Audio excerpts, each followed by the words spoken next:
Hey everyone, 8:59 in the west, 11:59 in the east. That means it must be Lunch with Lincoln.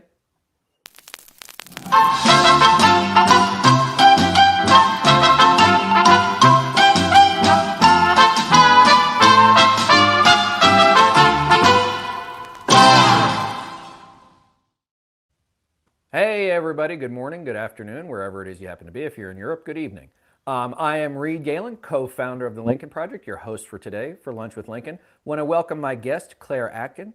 Claire is the co-founder of checkmyads.org, a group that is doing incredible work on ensuring that folks, most in the radical right-wing sort of crazy atmosphere, are being held to account for the terrible things they're saying, whether or not that's racist, misogynistic, anti-democratic, or all of the above. So Claire, welcome to the show today.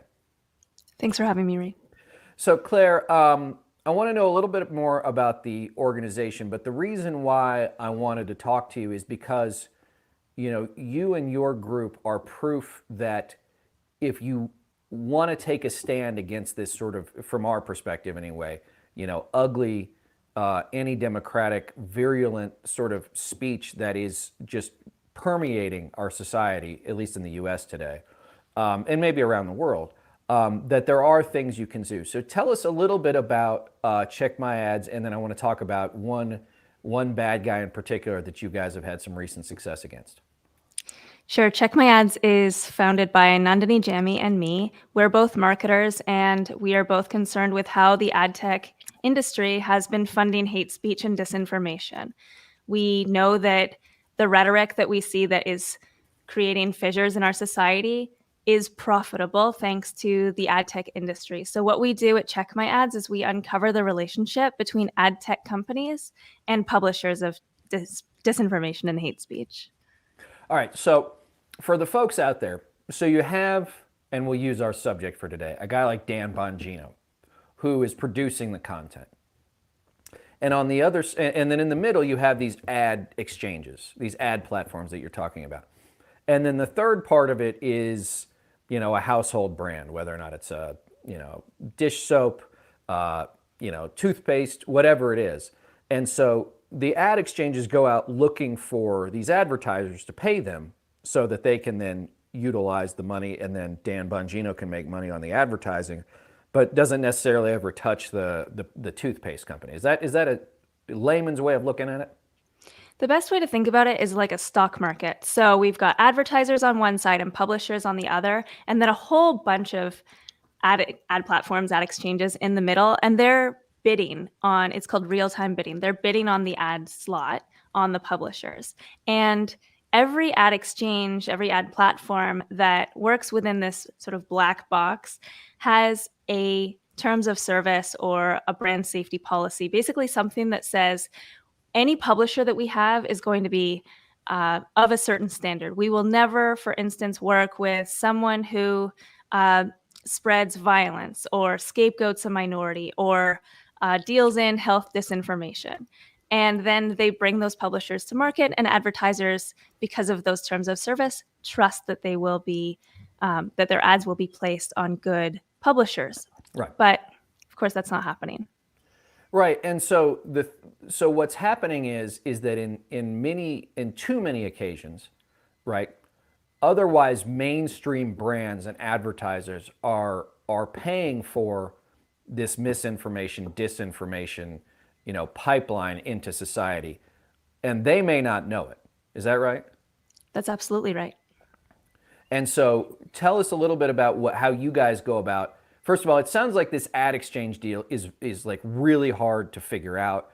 They live in the shadows, right? It's not something that, like, if I'm listening to a podcast or I'm watching a YouTube video, like, I don't know who these people are, right? I don't know how any of that stuff works. So give the viewers a little bit of a sense of, who these exchanges are, and how is it that you identify them first, and then secondly, convince them to take these people off of, their list of people they're willing to work with, I guess.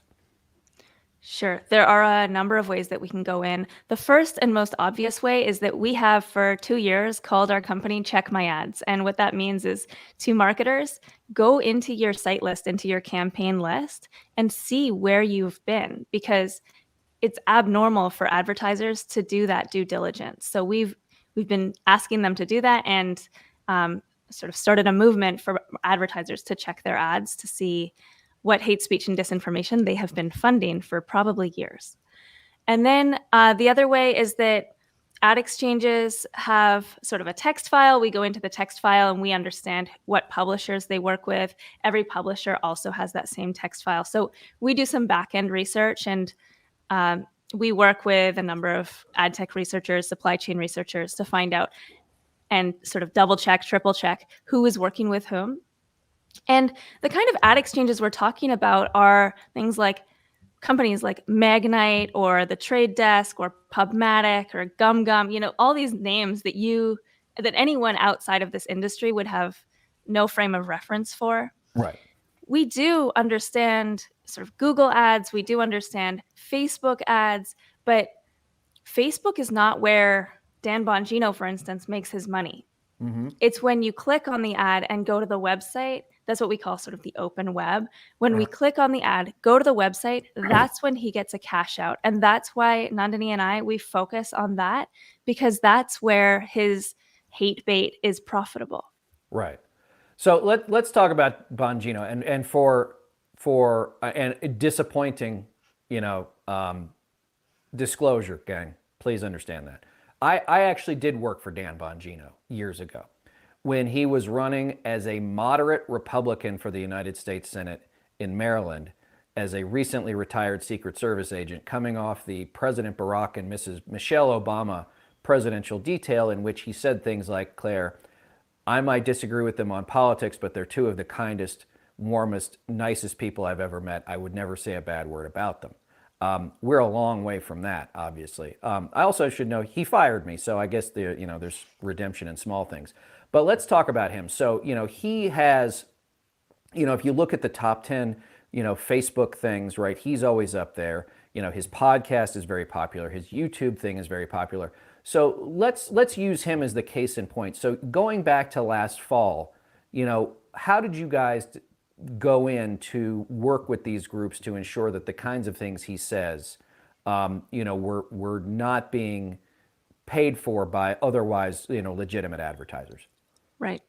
So back in the fall, Nandini, my partner, found a ad on the Daily Wire, on like a newsletter. It was for Warby Parker, and she found Warby Parker next to anti-abortion rhetoric and tweeted at them and said, is this where you want to be? Is this where you intended for Live Intent, the ad platform, to put your ads? And they said unequivocally no. And Dan Bongino came to Ben Shapiro's defense and went onto his video platform and started spouting all these things about how we were, how Check My Ads, and Nandini in particular, was anti-free speech and an enemy of America, and how she's definitely a cat lady with 6 or 7 cats. And he sort of threw himself into this mess. So we said, all right, well, we better pay attention to him. And we looked him up, and he had at least 12 ad exchanges who were sending ads to him. And those ad exchanges, every one of them had policies that said no COVID-19 disinformation, Right. no incitement to violence. And we wrote an article on our newsletter called Branded that said Dan Bongino is begging to be canceled. And that's because when he went after Nandini and Check My Ads, he also went after Warby Parker. And he told all of his audience to let Warby Parker know what you think. And so employees, regular customer service employees at Warby Parker, were getting called baby killers. They were receiving a tsunami of phone calls and emails that were incredibly abusive. And that alone is against all of these terms of service. So it became a drama fest. We wrote this thing. It's called Dan Bongino is begging to be canceled. We lost Dan Bongino at least six of his ad exchanges around October. Right.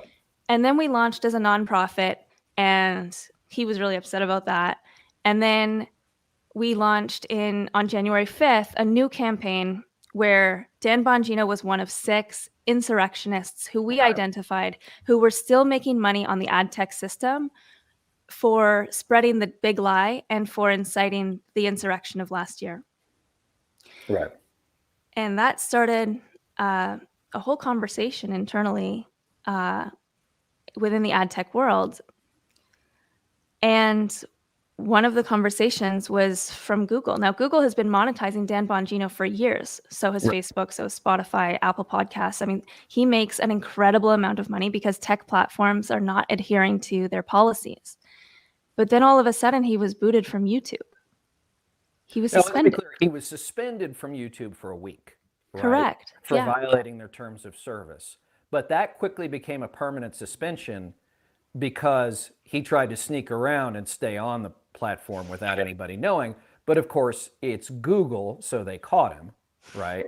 And what their terms of service, as I understand, Claire, correct me if I'm wrong here, is if you are on suspension and we catch you trying to evade the suspension, you're off for good. You're done.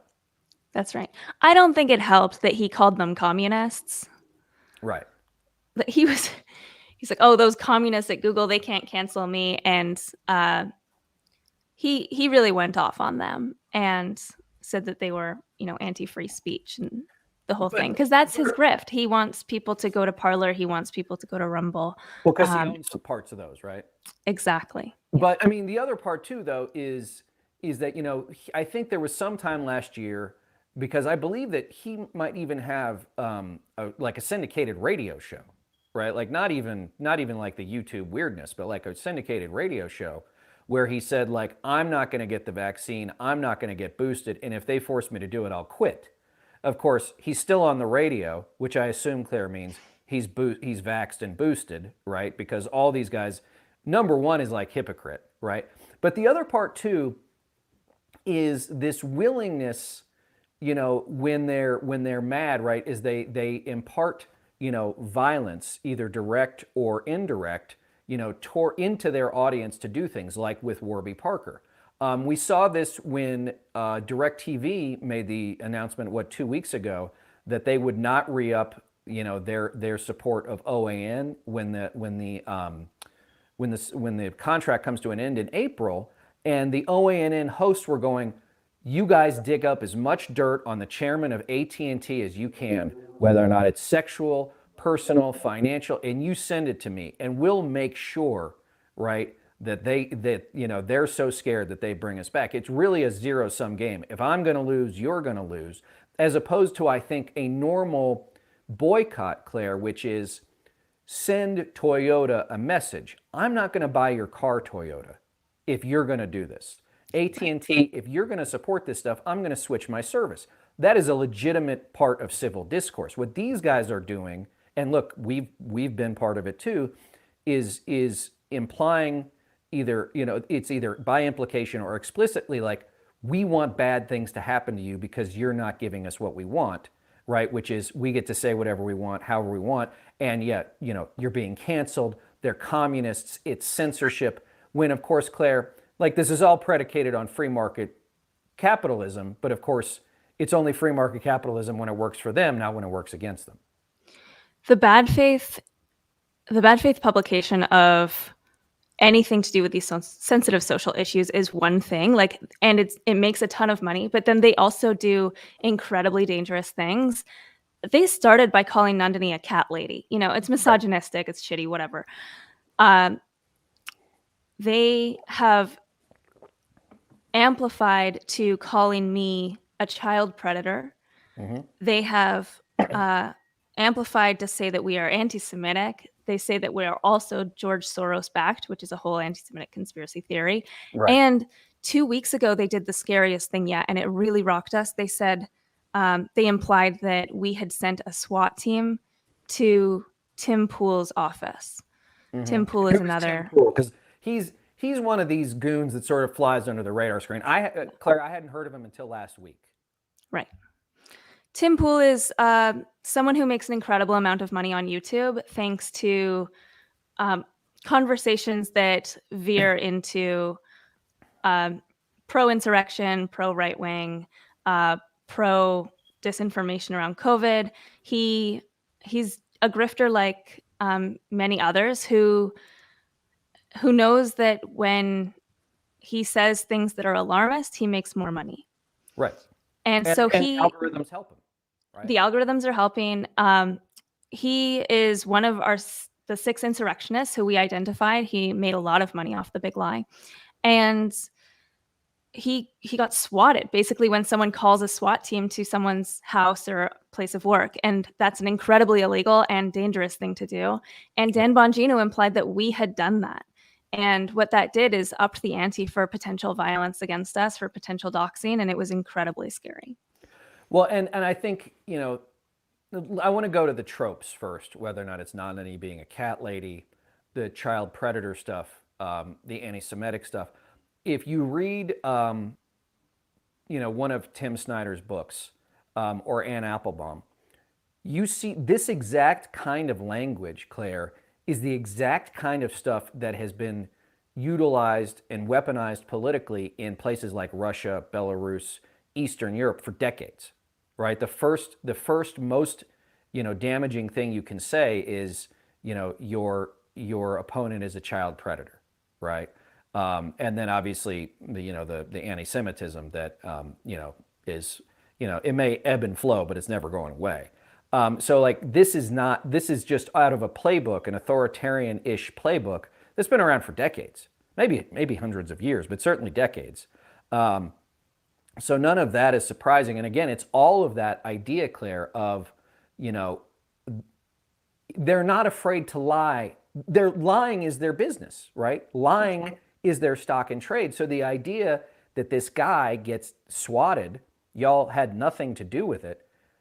It's of course in Bongino's playbook to say, he's not going to say it out loud, right? He's not going to say, I know Claire had this guy swatted, because he doesn't want to get sued, right? Like, he's many things, but he probably knows where the lines are, right?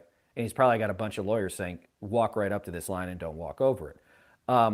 But again, in the world where everything is so superheated, when he throws stuff like that in it, it has real world implications for folks who, you know, on the whole are on the side of the angels. I believe that you and Nandini are among those. And so that's the other part that I want to talk about, which is the flip side of doing this kind of work, which is, you know, it's all well and good to be a keyboard cowboy on Twitter or Facebook and say tough stuff. You know, it's a whole different thing to say, I'm actually going to go do something tangible, which is going to harm these people's bottom line. And let's be clear, the only two things they care about are perceived power, real power, and money, right? And the self-aggrandizement that comes along with it. So when you start to impinge on that stuff, Claire, like, they get really pissed off, and their anger can be translated into real world actions. That's true. We think that this is the responsibility of the ad tech companies who are causing this problem in the first place.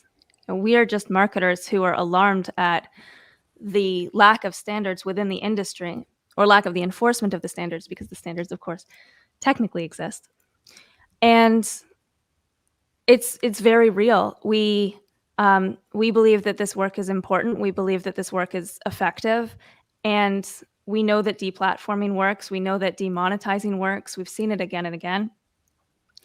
And of course, we're going to receive backlash for it because we're the ones who are standing up. And, you know, I was just asked the other day, are we going to win? Is it possible to fight disinformation? And my answer to that always is, it doesn't matter. I mean, this is about self-respect. If you see this kind of injustice and you can see the system so clearly, I mean, you have to be able to say something. And so that's why we're here. No, and Claire, I think that's right. You know, last week I did 2 or 3 interviews with, one was with the grandchild of a Holocaust survivor. The other was with a gentleman who was a Holocaust educator for many years. And this word kept coming up, which was upstander, which is the opposite of a bystander. You know, you read the news, right? There were innocent bystanders nearby. You know, there were bystanders looking on. Now, maybe it was a situation in which they were just in the right and or wrong place at the right and or wrong time. So they were just observing, right? They had nothing to do. But then there are people who know when they see something or hear something that it's not right, and they just stand there anyway. The opposite of that is upstanding, literally standing up and saying, this might not be an attack on me, right? But that doesn't make it okay. And to your point, Claire, are we going to win the fight? I think that we have a good shot at winning the fight. But at the same time, fighting the fight is the most important thing.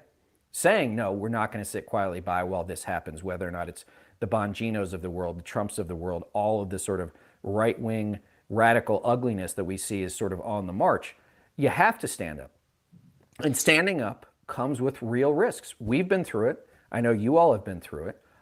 This is not sort of a crying in my beer thing, but a cold-eyed reality that taking that kind of responsibility and taking those kinds of actions, the people watching and listening have probably heard this, that, stealing a line from Yellowstone, one of my favorite shows, like so many people, is, they want trouble. What they don't want is resistance, right? It's the resistance that really pisses them off because, Claire, how dare you? Right. Absolutely. I should say that within the ad tech industry, we have people who come to us with information and they don't necessarily feel like they have the power to speak publicly, the position to speak publicly. They have mortgages, family, whatever. They do, however, have concerns. We all have mortgages. We all have family. I mean, that's the thank you for smoking argument, right? Right. Like, well, I've got my mortgage to pay. Well, shit, we all have our mortgages to pay, right? I want to say, though, clearly that there are opportunities to be brave and creative at the same time within your role. Mm-hmm. And we have seen over and over again, like the people who hire us, the comms teams, the marketing team, the brand teams within Fortune 500 companies who are alarmed that their campaign might be funding hate speech and disinformation. Just by opening up the conversation internally, that is leadership. And we do see it. This isn't like a bunch of corporate shills who don't care. Every person within the marketing industry, within the advertising industry, has the responsibility and I would say the lay of the land to be able to say something. And we are starting to see people speak up, and that is good. One of the most, I would say, positive pieces of news lately is that after YouTube dropped Dan Bongino last week, we found out that after we had asked Google Ads, well, like, what's the deal? If YouTube has dropped him, why are you still monetizing his website? Google Ads also has dropped Dan Bongino, which is a huge coup. Google funds 80% of the disinformation that is out there on the web. They have brand safety standards, they have publisher standards, and are notoriously not great at upholding them. And if they have demonetized him, it opens up a whole bunch of other questions. So basically, he had 6 ad exchanges that were left after we got him off the other 6. And by got him off the other 6, I literally want to say, like, we just pointed it out and the ad exchanges were said, oh yeah, okay. Like, we didn't have to muscle our way to do this. Right. Okay, so he's lost Google Ads, which is enormous because that really means that his content is beyond the pale of what is appropriate. Right. Now, this begs the question, you said earlier he was Facebook top 10. Facebook also has these brand safety policies. They also have publisher policies. So if it's so far gone as to be bad for Google, why is it not also bad for Facebook? What about Spotify, who launched, of course, their new terms of service this weekend post Neil Young? Mm-hmm.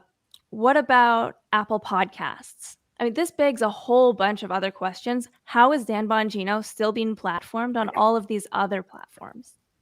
Well, because and this, this is a probably broader policy debate that I'm clearly not smart enough for. Because what's the Facebook defense? Well, we don't want to we're just a platform, Claire. We don't want to be in charge of what people say or what they consume. We're just making these things available, right? But there's the same reason why, you don't curse on television, at least in the US, right? Like, there are standards by which most normal people, and I believe that most people are normal, abide by. Because it's not just that it's, Facebook doing this, but it's that Facebook has first of all, it's more insidious because Facebook knows it happens and doesn't care, right? And they know that their algorithms push this stuff, and they seem to be fine with it, right? So long as it keeps people on the platform, that's all they care about, right? For And now, they I can mean, they change do their have name. standards. They do, but like, when's the In last? some ways. Look, in May of 2020, the ad that really got us, moving in the political space, was marked as partially untrue or misleading because we said Donald Trump cares more about Wall Street than he does about Main Street. Like, now, I'm sure I could make that objectively true, but they said it was partially misleading. So I called somebody I knew who was pretty high up at Facebook, and I said, "Are you kidding me?" And they're like, "Sorry, man, can't do anything about it." I'm like, "You have hundreds of thousands, maybe millions of people pushing QAnon crap across your platform all day, every day, which is a fake story about baby eating Democrats in pizza parlors. And you're telling me the line, Donald Trump cares more about Wall Street than Main Street, is misleading? I mean, that's horseshit." So Dan Bongino went on air this weekend and showed a screenshot of Google's communications with him. And Google said that he was removed from their inventory for unreliable and harmful claims that are demonstrably false and could significantly undermine participation or trust in an electoral or democratic process, and promotes harmful health claims or relates to a current major health crisis and contradicts authoritative scientific consensus. And then they listed 4 articles that were examples of why he was no longer allowed to be monetized on Google Ads. Articles like, headline, "Just like Obama, Biden says he'll fundamentally transform America," with scare quotes. Another article said, Fauci admits to masking after vaccination solely for optics. So Google has come with the receipts. Dan Bongino shared them. And I think what this does is set the bar for all the other platforms in a way that is descriptive and precise. Yeah, Dan loves to show, like, he loves the email game, right? Like, he loves to show the screenshots because he thinks somehow that's like, really like it's a real indictment.